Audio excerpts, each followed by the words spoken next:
이번 2월에 졸업을 하고 나서 공백기가 좀 있었잖아요. 네네. 근데 이제 이게 보통 공고라는 게 상반기는 보통 3, 4월 그쯤에 한번 또 우르르 올라오고 또 하반기는 9월쯤에 많이 올라오는 걸로 알고 있는데 네네. 이제 그 사이에 빈 시간이 있거든요. 네. 그 빈 시간은 진짜 많은데 할 거는 아무것도 없어서 가장 힘들었던 것 같습니다. 그럴 때는 이제 보통 뭐 어떤 걸 하시면서 시간을 보내셨나요? 저는 사실 SK 하이닉스가 계속 목표였어가지고 이제 불안할 때 괜히 막 멘탈 관리하려고 계속 신경 쓰기보다는 그냥 SKCT 계속 풀었습니다. 서류가 붙지 않으셨는데도 불구하고 그냥 그 SKCT를 계속 풀으셨나요? 또 사실 SKCT가 서류 결과 나오고 나서 준비를 하면은 굉장히 빡빡한 일정이더라고요. 네네. 그래서 그냥 계속 그냥 공부하자라는 생각으로 했습니다.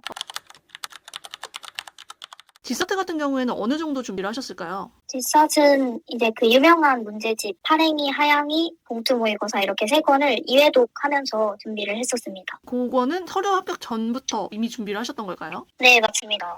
노하우가 있다면 어떤 식으로 준비했으면 좋겠다라고 알려줄 수 있으실까요? 문제풀이 팁 같은 걸 알려주는 유튜버나 뭐 구글링 하다 보면 그런 글들이 되게 많아요. 그런 거를 꼭 참고해 보시면 좋을 것 같아요.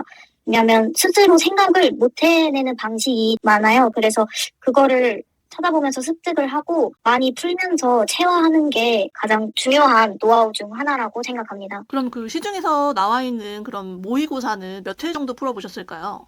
모의고사는 2번씩 푼 거 생각하면 그래도 최소 20번 이상은 풀었던 것 같아요. 네. 정말 수능 이상으로 친구들이 네. 이걸 굉장히 집중해서 탄탄하게 준비를 하시더라고요. 어느 정도로 준비를 하셨나요?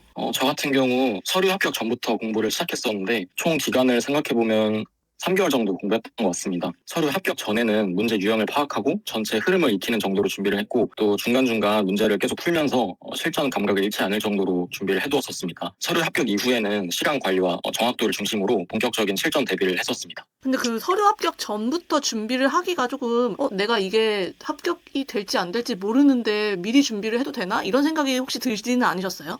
저 같은 경우 기업마다 다 인적성 문제가 다르기 때문에 서류 합격 이후에 준비를 하면 좀 늦을 거라고 생각을 했었습니다. 따라서 어떤 인적성 문제집으로 공부를 할까 생각을 해봤는데 대부분의 사람들이 지사슬 기본서로 가장 많이 공부한다고 해서 지사슬로 공부를 했고 운이 좀 좋았던 것 같습니다. 네, 그러면 실제로 시중에 친구들이 많이 푸는 온라인 모의고사나 이런 것들은 한 몇 회 정도 푸셔보셨나요? 지금 생각해보면 한 15개 이상 풀었던 것 같습니다.